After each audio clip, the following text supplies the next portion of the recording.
Alors, je poursuis avec la deuxième présentation qui sera faite par Marie-Lise Cottet, qui est une collègue qui est à Lyon. Marie-Lise, elle est chercheuse à l'Université de Lyon et au CRNS à Lyon. Et elle s'intéresse aux relations entre les sociétés et les cours d'eau qu'elle appréhende ou qu'elle regarde sous l'angle des perceptions, des représentations et des usages aussi qu'on fait de ces milieux. Puis elle explore tout ça aussi en lien avec les politiques publiques. Elle s'intéresse dans ce contexte aussi aux techniques de génie végétal et aux solutions fondées sur la nature. Alors, Marie-Lise, on va mettre ta présentation à l'écran. Est-ce qu'on a Marie-Lise à l'autre bout? Marie-Lise, elle n'est pas ici. Vous l'aurez deviné, elle est en visioconférence. Elle est à Lyon présentement. Oui? Oui, je vous entends bien. Parfait. Donc, je te laisse débuter. OK, super. Vous voyez mon diaporama? Oui, Est-ce que vous on avez ma voit ça, présentation? mais il n'est pas en mode Ah plein oui, d'accord. écran. OK, excuse-moi. Si tu peux le mettre en plein écran, ce serait parfait. Oui, tout est Comme beau. ça, c'est bon? Tu peux Super. commencer à présenter. Voilà. Donc, merci beaucoup pour l'invitation. Je suis ravie d'être parmi vous aujourd'hui, même si c'est un petit peu à distance. Donc, je vais vous présenter le résultat d'un projet qui s'appelait Génio et auquel ont participé certains chercheuses et chercheurs qui sont ici aujourd'hui, notamment Clémence Moreau et André Evette. Donc, ma présentation s'intitule Le génie végétal, une idée géniale pour restaurer les rivières urbaines. Donc, c'est un cours d'eau, c'est un projet qui était centré sur les cours d'eau urbains. Alors, on est tous convaincus de l'intérêt et de la nécessité de restaurer les cours d'eau en ville. Mais dans le cadre de ce contexte territorial, on a beaucoup de contraintes, à commencer par les enjeux fonciers et la multiplicité des enjeux. Donc, c'est souvent très difficile de mettre en place des procédures de restauration classiques basées sur la mobilité. Et dans ce cas de figure, le génie végétal peut être considéré comme une solution basée sur la nature qui est intéressante pour stabiliser et en parallèle restaurer les berges. Donc il y a de multiples bénéfices, à la fois pour les citadins, puisque ces techniques permettent d'apporter une multitude de services esthétiques, de cadres de vie, on va en reparler. Des bénéfices pour la biodiversité, avec la recréation d'habitats et de fonctions écologiques. Et puis même sur le plan économique, il a été dit que c'est souvent des solutions qui sont à moindre coût énergétique et financier que les solutions de génie civil. Ce que l'on observe par contre, c'est que ces techniques sont encore très peu utilisées en territoire urbain. Et donc l'objectif du projet était de mieux comprendre la faible utilisation de ces techniques et d'identifier des leviers d'action. Donc on avait deux objectifs principaux. Le premier, on avait l'intention de questionner justement les bénéfices et les risques du génie végétal en ville à partir à la fois de perceptions des acteurs de l'eau et des habitants et de mesures réalisées sur le terrain. Donc, on a fait un travail interdisciplinaire. Et puis, dans le deuxième objectif, on avait l'intention de revenir plus spécifiquement sur l'expérience professionnelle des acteurs, justement, du génie végétal et d'identifier les contraintes qu'ils pouvaient avoir à agir en ville. Donc, je vais revenir sur le premier objectif qui s'intéressait donc aux bénéfices et aux risques perçus et à la manière dont on pouvait le quantifier aussi à l'aide d'études en écologie.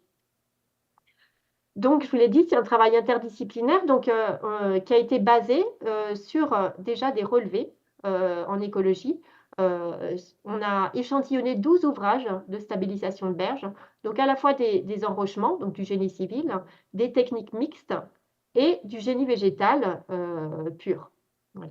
Et donc, en écologie, sur ces 12 ouvrages, on a mesuré la densité végétale, la biodiversité, la connectivité avec le milieu et l'ombrage. Et en parallèle de ces relevés en écologie, on a fait des photographies de manière à pouvoir les utiliser dans une enquête par photoquestionnaire. Donc c'est une enquête, grâce à laquelle on a pu interroger près de 500 participants avec des profils très variés, à la fois du grand public, des habitants, urbains et des professionnels de la gestion des milieux aquatiques. Et on s'est particulièrement intéressé, à l'impact de leurs connaissances, donc qui étaient, évaluées sur un mode déclaratif. Et on voit qu'on a des profils très variés. 42 nous déclarent ne pas du tout avoir de connaissances dans le domaine environnemental, 32 une connaissance moyenne et 25 une connaissance importante. Et donc, ce photoquestionnaire, je vais vous en présenter quelques résultats. Notamment, on s'est intéressé à la valeur attribuée aux berges et on a essayé de voir quelle était la berge que les gens jugeaient la plus réussie et lesquelles ils jugeaient la moins réussie. Et on a essayé de comprendre sur quels critères ils se basaient pour effectuer ces évaluations. On s'est intéressé aussi à la valeur esthétique, à la valeur récréative et à la valeur de protection assurée par ces berges et par ces différentes techniques. Et enfin, on s'est intéressé au niveau de confiance vis-à-vis du génie végétal. Donc, pour vous présenter quelques résultats, voici les résultats qui concernent la protection de berge la plus réussie et la moins réussie. Donc, vous avez les photos correspondantes. Donc, j'ai envie de dire, vous voyez qu'il n'y a pas photo. Les trois berges, les trois techniques qui ont été les plus valorisées, ce sont des techniques de génie végétal. Donc, on voit aussi sur la photo la prédominance du végétal. Et à l'inverse, la moins réussie, vous voyez qu'on est vraiment sur une berge très, très minéralisée, quasi bétonnée, voilà, très artificialisée. Donc on voit très bien que déjà, en termes de préférence, il y a quelque chose qui se passe en termes de technique d'aménagement. Quand on s'intéresse aux critères d'évaluation, on se rend compte qu'il est différent selon le niveau d'expertise. Si on interroge des experts, donc des gens qui déclarent avoir une connaissance importante des fonctionnements environnementaux, on voit que ce qu'ils mettent en avant, ce sont ces variables-là. C'est la protection, donc ils s'intéressent à la manière dont l'ouvrage peut protéger de l'érosion. Ils s'intéressent aussi aux fonctionnalités écologiques, à la géomorphologie et à la diversité des berges. Donc on voit qu'on est plus sur une analyse experte de processus, de fonctionnalité. À l'inverse, si on s'intéresse aux critères utilisés par les non-experts, on voit que ce qu'ils mettent en avant, c'est d'abord l'accessibilité physique et visuelle au cours d'eau. Ce qui importe, c'est de pouvoir voir le cours d'eau, c'est de pouvoir le fréquenter, accéder aux berges, etc. Et puis, c'est l'enjeu esthétique qui est davantage valorisé pour faire l'évaluation des photos. Donc, dans un cas, on voit qu'on a un prisme cognitif, c'est les savoirs qui vont jouer pour évaluer la qualité de la berge. Et dans le cas des non-experts, c'est plus l'enjeu relationnel. Comment j'entre personnellement en relation avec le cours d'eau et comment cette technique me permet de le faire ou de ne pas le faire. Malgré tout, on se rend compte que même si les critères utilisés sont différents, finalement, les évaluations convergent, puisque finalement, voilà, l'esthétique est liée aussi à la fonctionnalité et on voit qu'il n'y a pas d'antinomie dans la manière d'évaluer la qualité des berges. Si on s'intéresse aux trois valeurs que je vous ai listées tout à l'heure, donc la valeur esthétique, la valeur récréative et la valeur de protection, en fait, on se rend compte qu'on a des liens très forts entre les valeurs perçues et les valeurs mesurées. On va s'intéresser à la première ligne, donc c'est la valeur esthétique, la première ligne de graphique A, B, C. Ce que l'on peut constater, c'est que globalement, on voit qu'on a une droite très linéaire et que plus la berge est végétalisée, plus la berge a de connectivité et plus la berge a d'une diversité biologique, plus la berge est appréciée sur le plan esthétique. Donc là, on voit vraiment l'importance de la végétation et de la diversité végétale pour l'appréciation esthétique des berges. Si on regarde la deuxième ligne, où on évalue la valeur récréative, on voit que la relation a une forme différente. Vous voyez, on a une forme de cloche. Ça veut dire qu'en fait, la valeur récréative augmente avec la végétation jusqu'à un point charnière au-delà duquel, si on a davantage de végétation, on voit que ça peut nuire à la valeur récréative. Et ça montre vraiment l'importance de l'accessibilité physique et visuelle au cours d'eau. Quand on a trop de végétation, bah, ça entrave certaines pratiques et donc ça dévalue la berge. Enfin, la dernière ligne, on s'intéresse davantage à la protection. Et là encore, c'est autre chose que l'on peut observer. Si on s'intéresse à la protection, ce que ça met en avant, c'est l'importance des savoirs. C'est-à-dire que la courbe la plus foncée, on est sur les experts.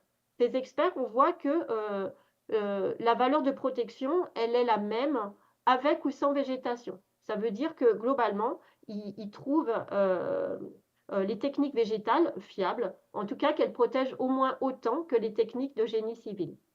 Par contre, si on s'intéresse à la courbe claire, qui sont les non-experts, là, ce que l'on voit, c'est que plus on va vers de la végétalisation, plus on va vers des techniques végétales, plus la vulnérabilité perçue est grande.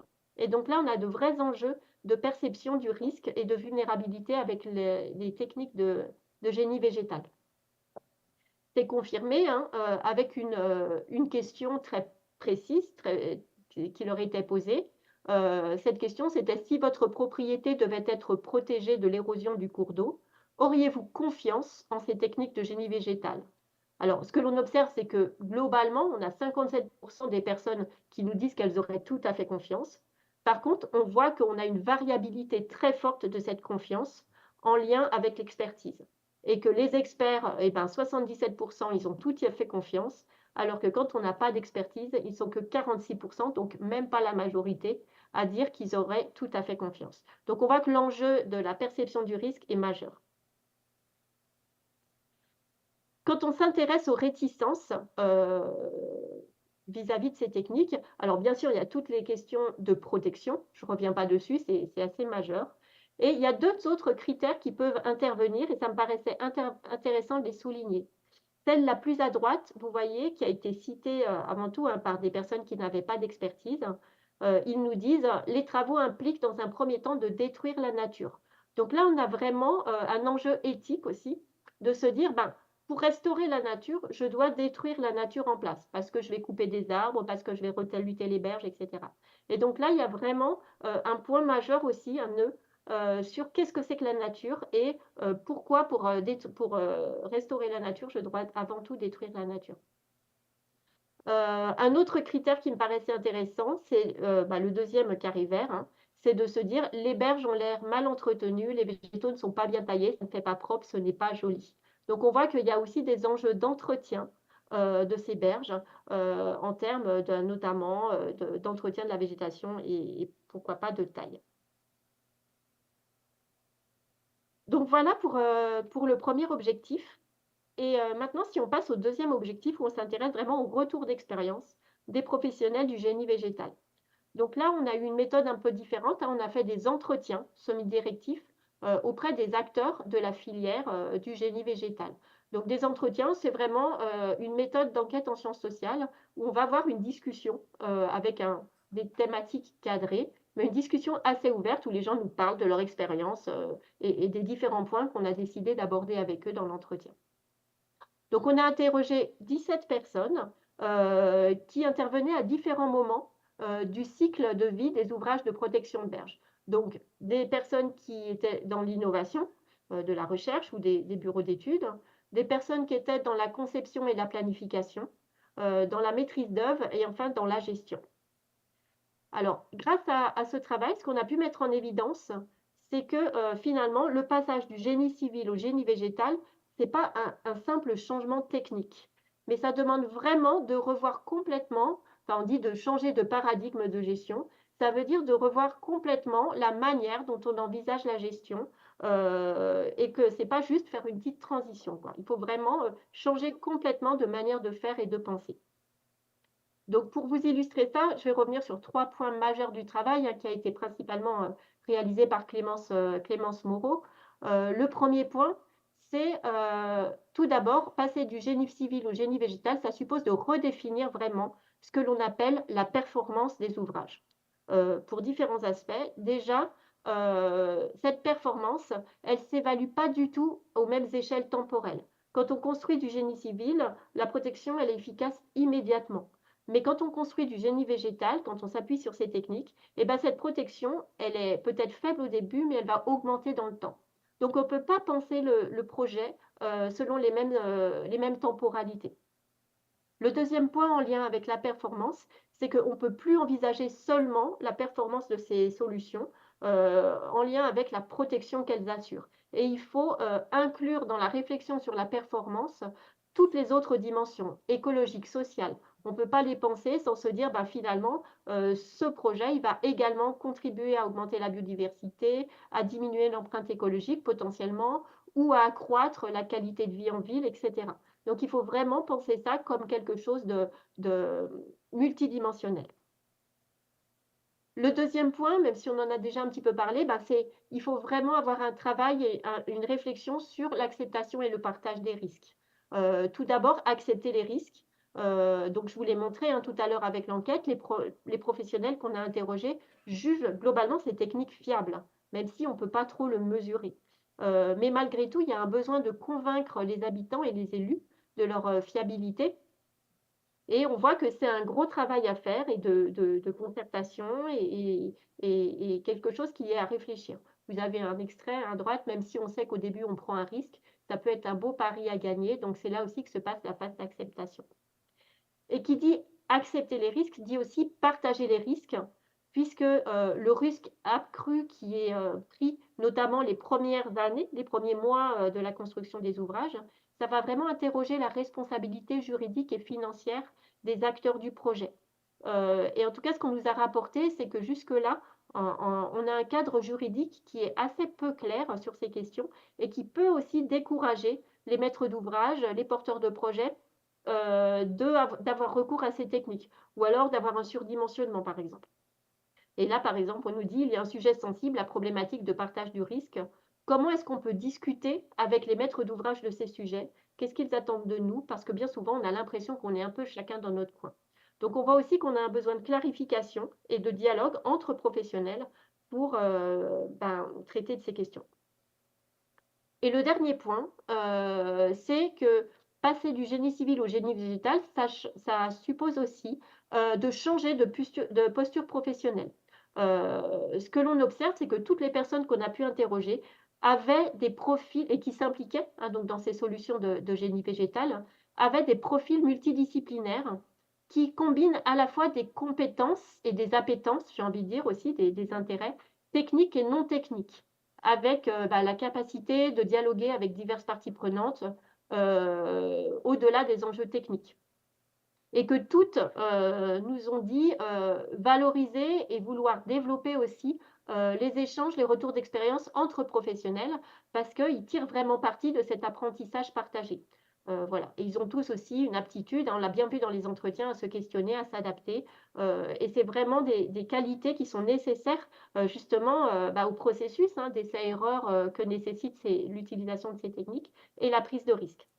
Puis on a pu voir aussi une très forte convergence entre des éthiques professionnelles et personnelles, avec l'idée aussi que ces méthodes, on a l'impression, on a la philosophie selon laquelle on va contribuer au bien commun avec cette utilisation. Voilà, donc pour conclure, simplement, on a pu, hein, grâce à nos travaux, identifier 3 leviers pour une utilisation plus large du génie végétal en ville. D'abord, un besoin d'une évaluation plus intégrative des bénéfices écologiques, économiques et sociaux. On a montré hein, que ces bénéfices étaient largement reconnus, donc je pense qu'on n'a pas à faire la preuve de ça, mais par contre, il faut le prendre en compte au moment où on va vouloir essaimer ces techniques sur les territoires. Deuxième point, c'est vraiment un encouragement des retours d'expérience qui favorise vraiment l'apprentissage entre praticiens et qui permet aussi de démontrer l'efficacité de ces solutions en termes de protection. Et puis enfin, un besoin de mieux inclure les habitants et les élus dans le choix des techniques qui questionnent hein, l'acceptation du risque et la place de la nature dans la ville aussi. Et pour ça, Clémence vous en a parlé tout à l'heure, mais aussi peut-être le besoin de développer des sites expérimentaux, des sites de démonstration qui permettent de démontrer de la fiabilité de ces ouvrages. Voilà, je vous remercie de votre attention. Vous avez toute l'équipe qui a participé au projet. Et voilà, je ne sais pas si on a le temps pour des questions, mais je serais ravie de vous répondre.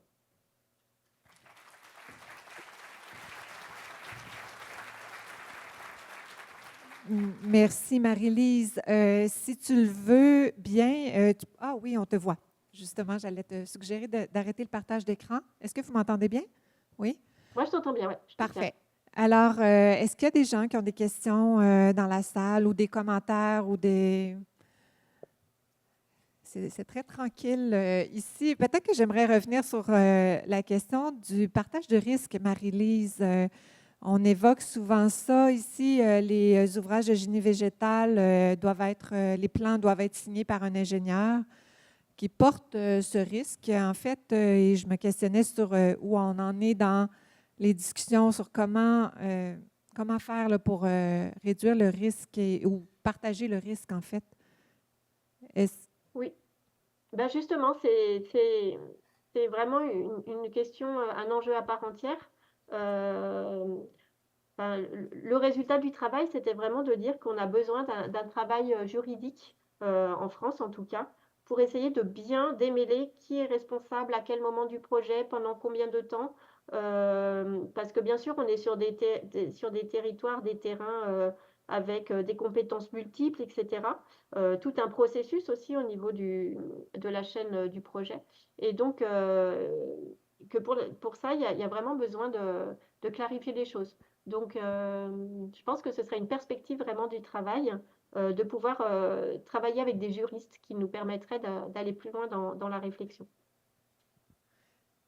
Parfait, merci. Oui, une question, Alexandre. Je vais te présenter pendant que tu te rends au micro. Alexandre Baker de la Ville de Québec qui a travaillé beaucoup sur les ouvrages de génie végétal. Alors, je te laisse poser ta question. Merci, Monique. Merci. Bonjour, Marie-Lise. Bonjour. Allô. Merci beaucoup pour la présentation. Toutes les fois que j'entends les résultats, moi, ça me fascine.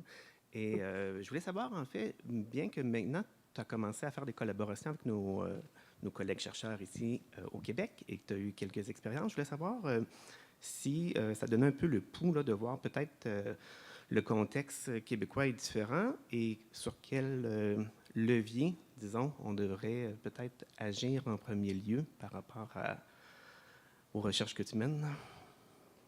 Ben, il va falloir patienter encore un petit peu, parce que c'est vraiment l'objectif du projet FLAG que vous a présenté Clémence juste avant. Voilà, notre objectif, c'est vraiment avec des terrains d'études, d'aller vraiment en profondeur dans les processus, voilà, dans les jeux d'acteurs, dans les leviers, les difficultés. Donc, je voudrais pas trop anticiper sur les résultats à venir.